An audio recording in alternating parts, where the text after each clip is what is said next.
Welcome to Famora. Don't forget to subscribe for more shocking family drama and jaw-dropping stories. The family that rejected me now answers to me every morning under my roof.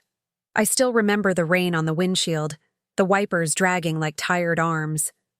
I had borrowed my friend Imran's iron that afternoon so my shirt would look crisp. It didn't matter. The moment Aisha's mother opened the door, her eyes traveled over me like a stamp that said rejected. "Your shirt is thin," Mariam said. "It shows. Everything."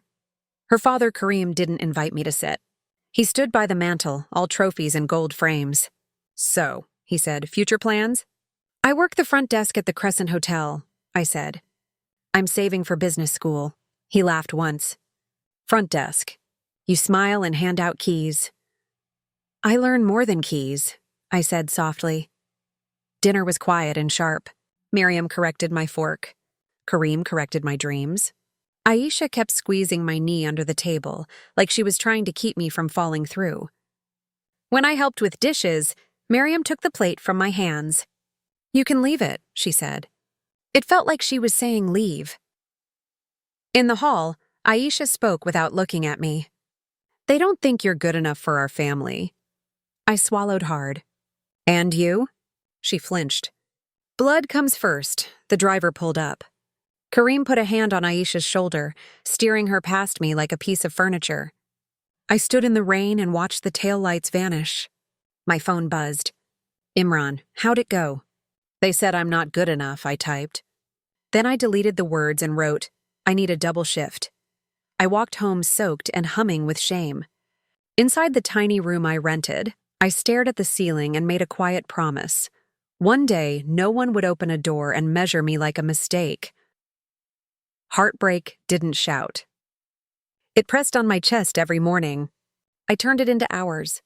I worked the day shift, slept 4 hours, worked the night shift when the night auditor called sick, then dragged myself to school for night classes. Mr. Rahman, our manager, noticed.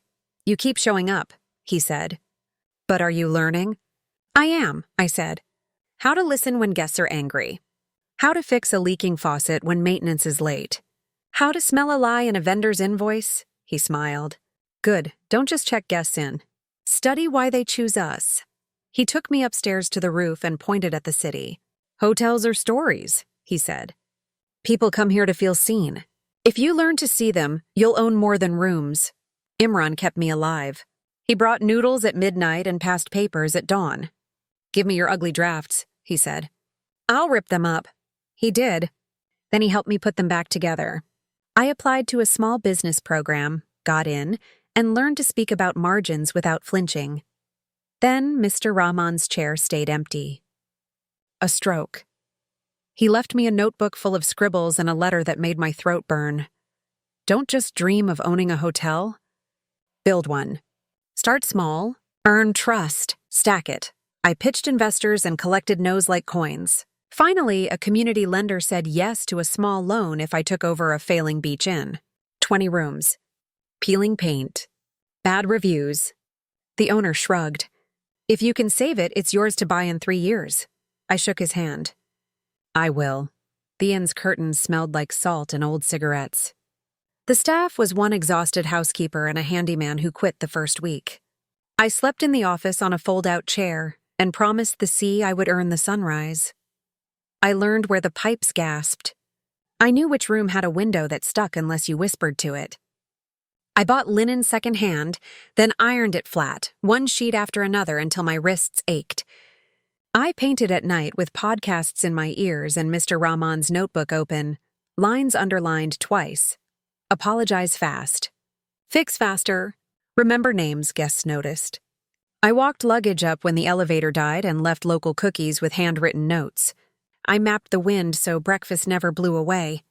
The reviews climbed from 1 star to 3 to 4. A family returned every summer and brought friends. We cleared our first profit. I bought the building with the option price and cried alone in the laundry room so no one would see. Word spread. A mid-tier investor called. "We like how boring your numbers are," she said. "Let's scale it." Property 2, a city lodge near a train station. Property 3, a river hotel that smelled like mildew and lost hope. I made them breathe. By 28, I wasn't just paying bills. I was signing leases. Then came the chance that turned my hands cold. A historic building downtown, empty for years, bones of marble and dreams of glass. 200 rooms if I had the courage. I did.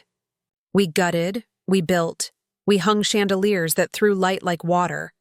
On opening night, I stood in the lobby in a suit I paid for in full and watched guests roll their bags across the marble. A trio played soft jazz. My staff moved like a single careful hand. I felt Mr. Rahman at my shoulder. "See them," he had said. The doors opened. Karma stepped in wearing a faded shirt. 2 new hires started in housekeeping. My HR manager, Safia, whispered as we finished orientation. They applied under first names only. "Thought you should know." She passed me a clipboard. Kareem. Mariam.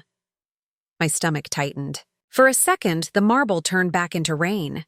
"Bring them to the back corridor," I said. They stood side by side in uniforms too big for pride. Kareem's hair had gone thin at the temples. Mariam's hands held the edges of her apron like it was delicate glass. Kareem cleared his throat. "We needed work," he said. "My business." It failed. Mariam swallowed. "Please don't fire us. We won't cause trouble." I waited for the old heat to come back, the urge to wound with words. Instead, I felt a quiet, heavy thing settle in my chest. It wasn't triumph. It was time. "HR assigned you to floors 12 and 13, I said. "Standards are high. Guests don't forgive shortcuts." Kareem looked at the floor. "We'll do whatever you ask." "Good," I said. "Use the checklist. If you're unsure, ask Safia."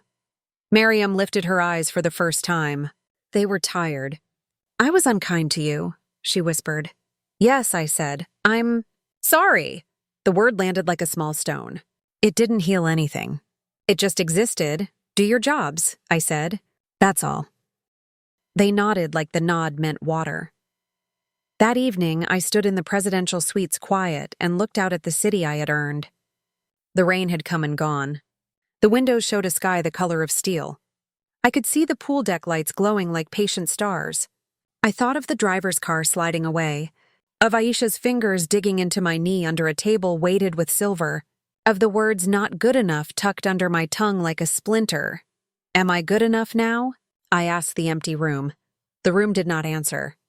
It didn't need to. The keys in my pocket did. Weeks folded into a rhythm. Kareem worked early shifts, slow but careful.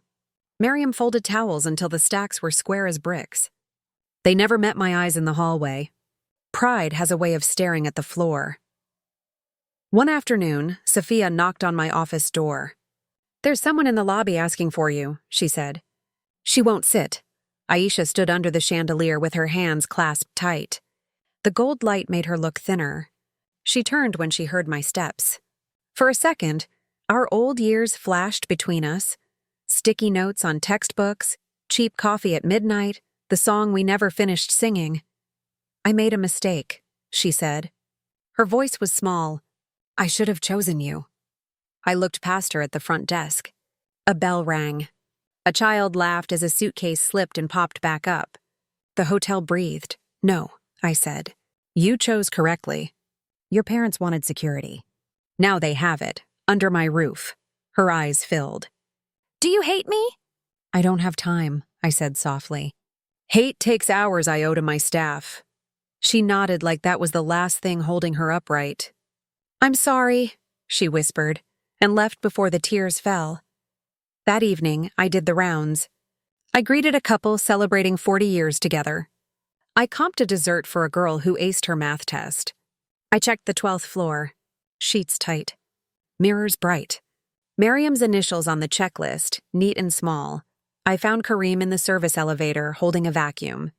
He looked at me, then down at the machine like it needed protection. "You taught me something," I said. He flinched. "That pride is expensive?"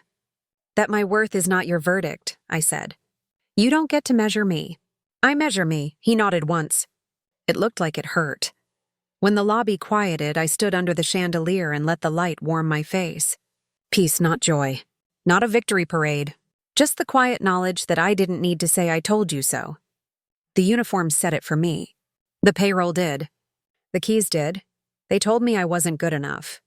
I built a place where strangers arrive tired and leave seen. That's the only answer I want to give the world. I locked the office and walked out to the night air. The city hummed like a low, kind song. Somewhere, rain gathered itself again. If it came, my hotel would hold steady. My people would move like one careful hand. And I would keep doing the work, room by room, life by life, without asking anyone's permission to be enough. When love abandons you for approval, is success the best revenge, or is indifference the real answer? Comment below. I'd love to hear your thoughts. Thank you for watching. If you enjoyed this video, make sure to hit the like button and subscribe for more family drama stories. See you in the next video.